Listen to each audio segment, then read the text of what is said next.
And now for tonight. Major Emmett Hatch began the process of entry into the Air Force by taking the Aviation Cadet Physical Exam and the selection by the Board of Officers here at Wright-Patterson in 1950, December 1950. This is the first time he has returned to Wright-Pat since that time, and hence the title, A Wright-Patterson Round Robin, 46 years in the making. The Air Force, along with other armed forces, has been involved in expansions and retractions during and after every major war or conflict. The phrase, the needs of the service, is hammered home to every basic airman and junior officer from day one. Tonight's lecture will be in two phases. Phase 1 begins with Major Hatch's first tactical assignment as a fighter pilot in the 417th Fighter Bomber Squadron at Clovis Air Force Base, New Mexico. Phase 2 begins in 10 years in assignments where flying was not, unfortunately, much against his will, his primary job. The Air Force expansion and commitments during Vietnam was the catalyst that provided him an opportunity to return to a primary flying job in 1967. One of the needs of the service was to expand the Air Force was an expanded Air Force Air Rescue Service to recover downed air crew members in Southeast Asia. Major Hatch became one of the many Air Force pilots who went through conversion training from fixed-wing flying to rotary-wing flying. Tonight you'll see some seldom seen and recorded scenes from Southeast Asia and Alaska of the HH-3E in action. Ladies and gentlemen, please help me welcome tonight's guest lecturer, Major Emmett Skin Hatch.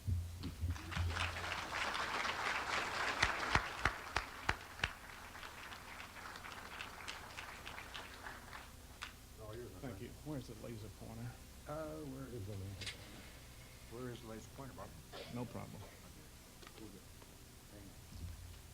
Greetings, museum guests, ladies and gentlemen, fellow aviation enthusiasts, fellow aviators, and wannabes. I'm a child of the Great Depression, born in 1928.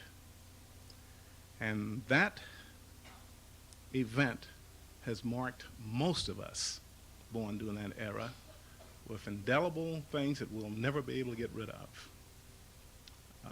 For example, I am still working. I'm afraid to quit working. I still like getting a paycheck, and I don't know what I'd do if I didn't get one.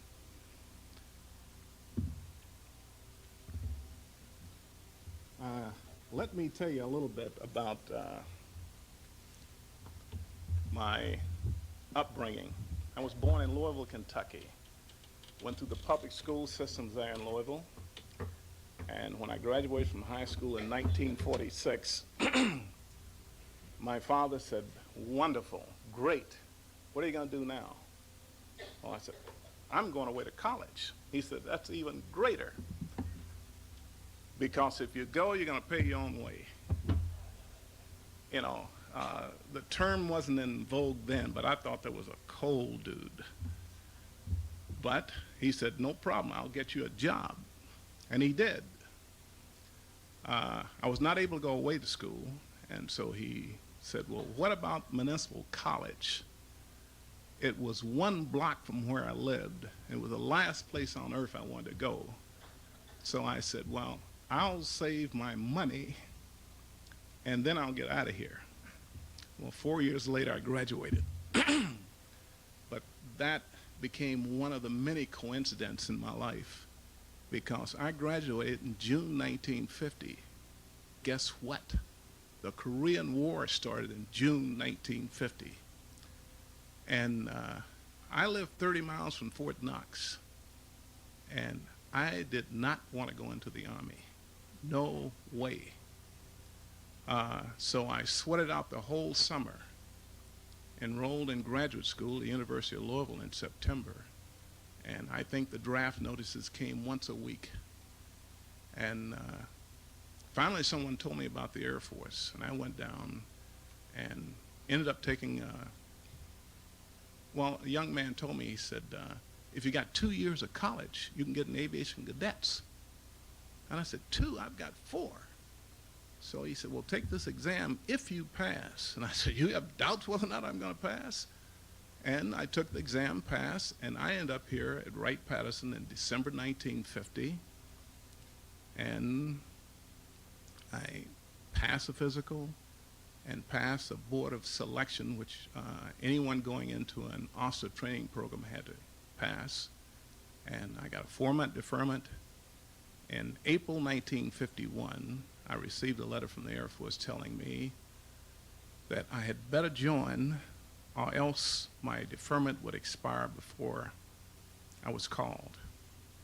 So I ended up at Lackland in April 1951, went through Airman's Basic. And a couple of months later, I was at Waco, Texas on the flight line as an apprentice mechanic. Come October that year, I entered my aviation cadet flying class at Greenville, Mississippi. Now, Greenville, Mississippi in 1950 was a totally different place from what it is today. But the chance to get into an airplane and fly an airplane made no difference at all to me. Was Greenville a hell? And it was hell. Flying to me came somewhat easy. I really never had to hit the books hard. It was the thrill of a lifetime because I never ever expected to be in a situation where I could learn to fly an airplane, especially in the Air Force. So it wasn't difficult. And I'll step back a little bit about the college I went to, the one that was 1 block away. I forget to tell you that the whole campus was composed of 1 block. And I felt somewhat distraught. I thought perhaps I'd gotten shortchanged on my education. And I think it was years later before I realized that it didn't matter how big the campus was. There was only one thing they taught you anyway. They taught you to think. And I think that has stuck with me my entire life. Anything that's in a book is already obsolete. So that just prepares you for the next step. Getting into the Air Force and flying airplanes changed my whole outlook on everything. From a person who was looking inward, I began looking outward. You go through these theoretical courses in school, world culture thing, so forth and so on. It's quite different when you're standing in the place and you read about Roman history, and I can stand and touch something in Germany that was built by the Romans. Back in my school days, I thought 1776 was ancient. And yet I can go over and see something that was built in the 1st century DC, BC, AC. And I said, this is a journey I'll remember the rest of my life. What I'd like to do tonight is to take you through a somewhat of a flying phase that I was involved in. A lot of other people at that time were involved in it. During the Cold War in 1950, and 23 years later, I was out of the Air Force and back in civilian life. But I was able to take a journey that I feel that many people were not able to take, and I'd like to share it with you. I'll try and lead you through this slide presentation, show you some of the things dealing with airplanes, and there are some things that don't deal with airplanes. So I think there's something in this presentation for everybody. And if you allow me, we'll get started.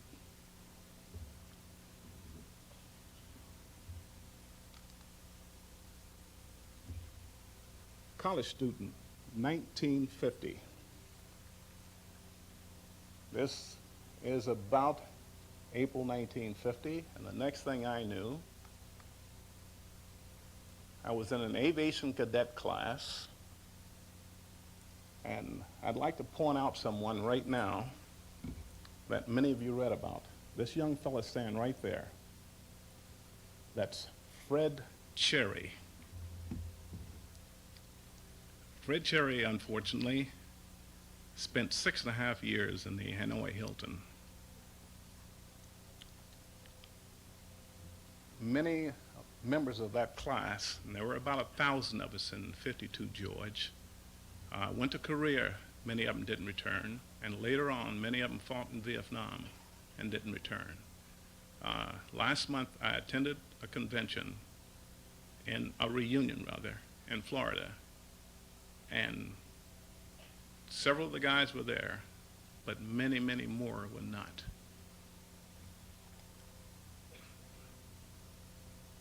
Again, from a college student to looking down the ranks. Now, they start flyers off now in small airplanes, Cessnas, Piper Cubs, so forth and so on. But in my class, this is what we started in. This is the AT-6, the advanced trainer during World War II.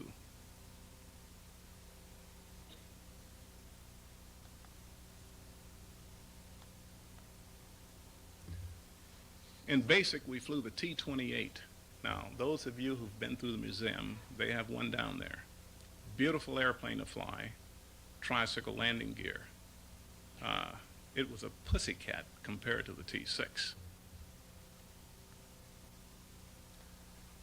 For you automotive types, that's a 1952 Packard. And that's what the aspiring aviation cadet would love to have had.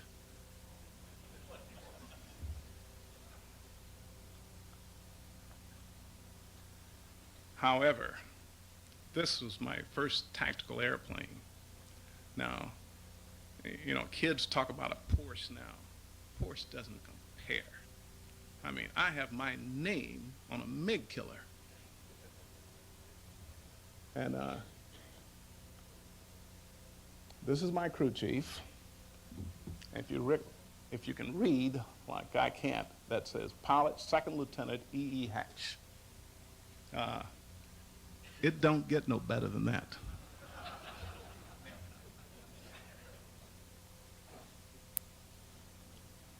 Good friend of mine, Philip R. D'Onofrio, Peoria, Illinois. Superb pilot. Roxy is no longer with us. He got killed in France in 1955. We were in cadets together. We went to Clovis, New Mexico together in the 417th Fighter Squadron, and he was one of my absolute best friends. Handsome Italian boy.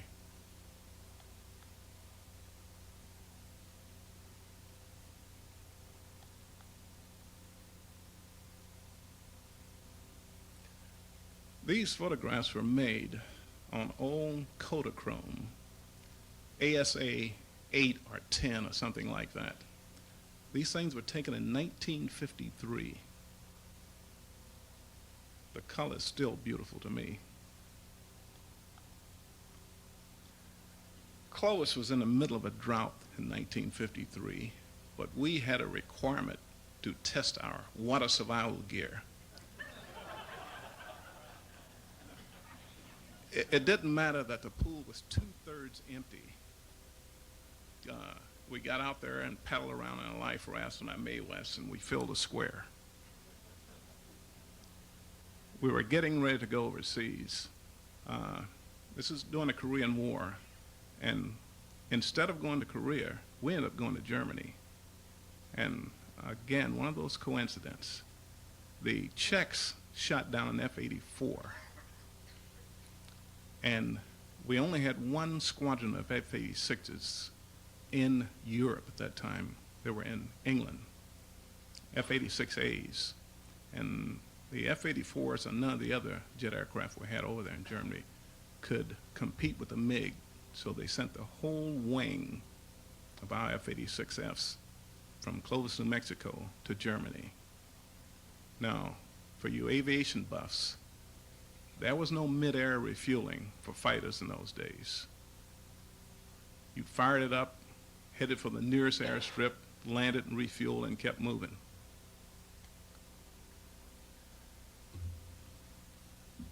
I shall point in the vicinity of New Mexico.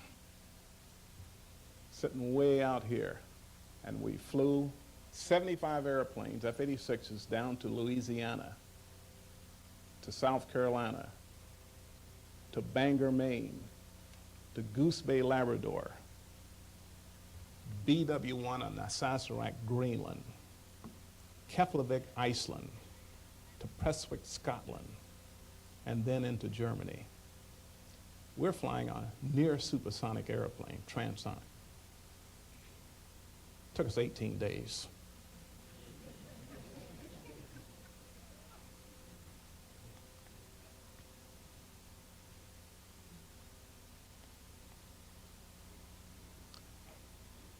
This is the flight I was in, and these are all heroes. My flight commander, James Yealy, number 3, and I was Purple 14. I was the 4th man, the 2nd lieutenant in that flight. This is at Shore Air Force Base. Now, the F-86 you have here, of course, is all the colorful symbols on it. The big yellow stripe is a combat stripe.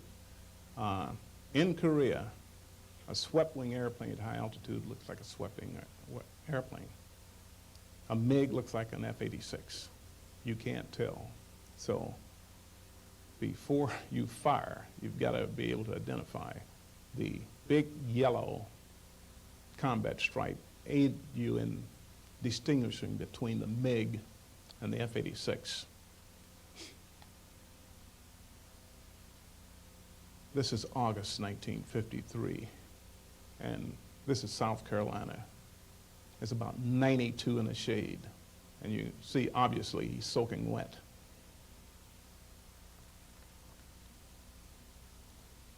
Again, 676 is my airplane with my name on it.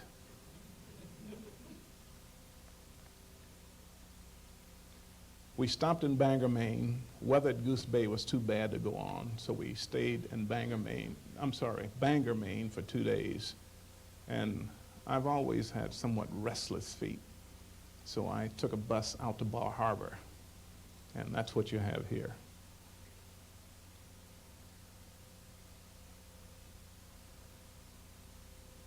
From Bar Harbor to Goose Bay to BW-1. This greeted us on the end of the runway at BW-1. Had to have a VFR day to go in there. You flew up a dead-end fjord, and the runway ran uphill. I think there may have been about 800 feet difference in altitude between the touchdown zone and the end of the runway. You landed uphill and always took off downhill.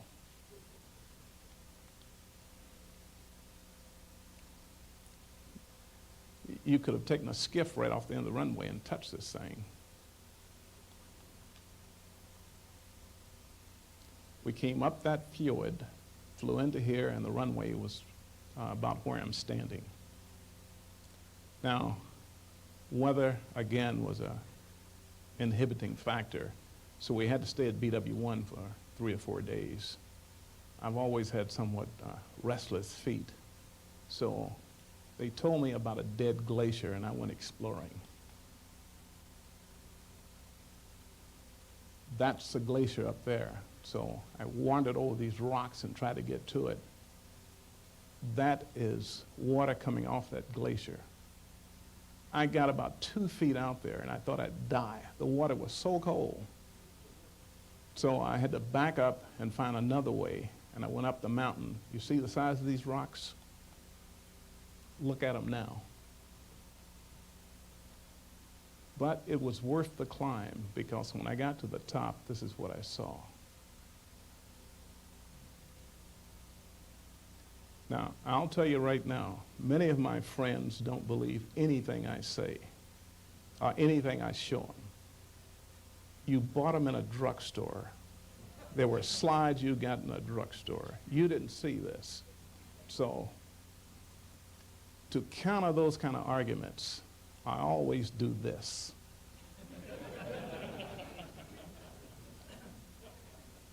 And I'm sorry, but this be repeated continuously through the slide presentation. It's a dead glacier because it is receding, it's melting. Now, this is almost 50 years later, and it may look the same as it does now. I mean, it takes a long time to melt, but it is not growing, it's not encroaching on the airfield. This is about 3 o'clock in the morning. Remember, that high in the Arctic, it never gets dark during the summertime. This is as dark as it gets.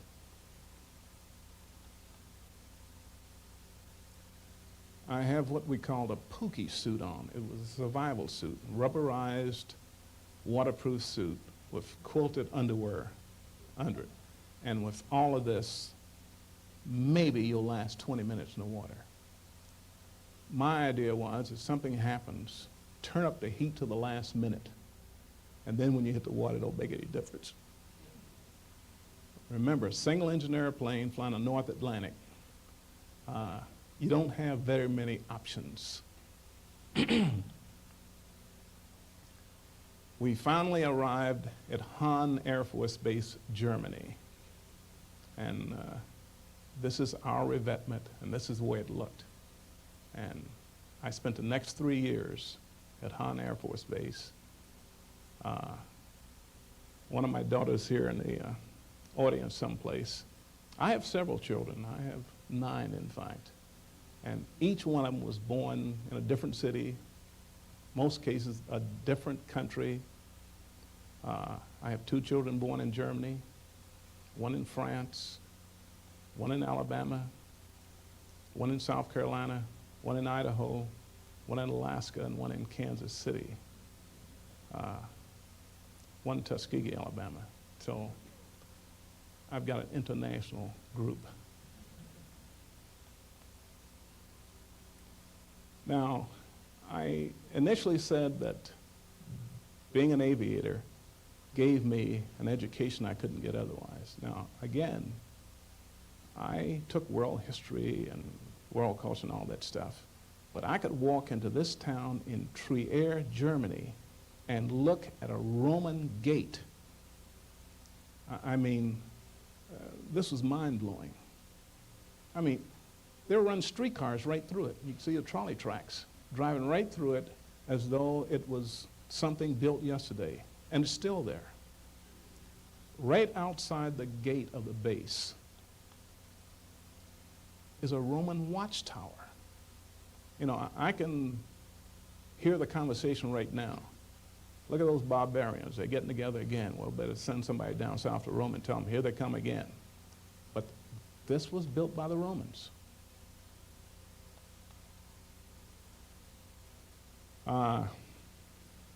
In my provincial way, you know, I used to think that USA on something was like sterling on silver. This is the only thing. My education began when I got in the Air Force. And it's continued because it gives you a totally different perspective that stop looking in and start looking outward. One of the most dangerous things in the world is a second lieutenant. And you see a whole bunch of them here, and we're sampling the local brew.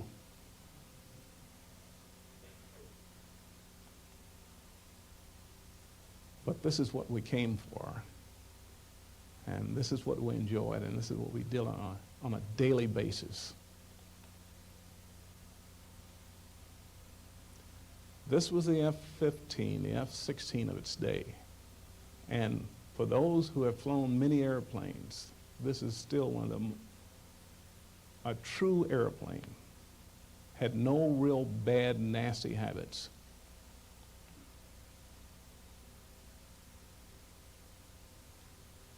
This one doesn't have my name on it, but it'll suffice for the photographs.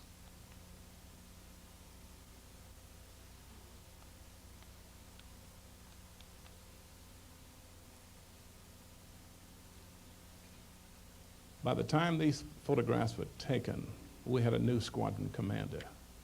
Someone each one of you will recognize. Showed up one day, a Major Chuck Yeager. And he sauntered in with his West Virginia way of walking and talking and changed the whole way that we looked at aviation. The thing wrong with this guy is he thought everybody was as good as he is, and which is impossible. So instead of flying the normal echelon formation, we began flying his so-called red diamond, and we ate it up. If I can turn back a few years, I'd like to have that car and then resell it.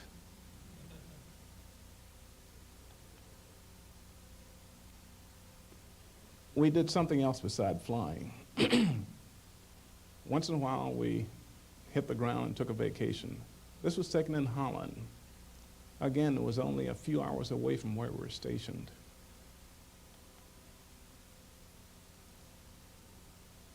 This is made totally of flower petals. They'd come out with buckets full of flower petals and refurbish this every day or two.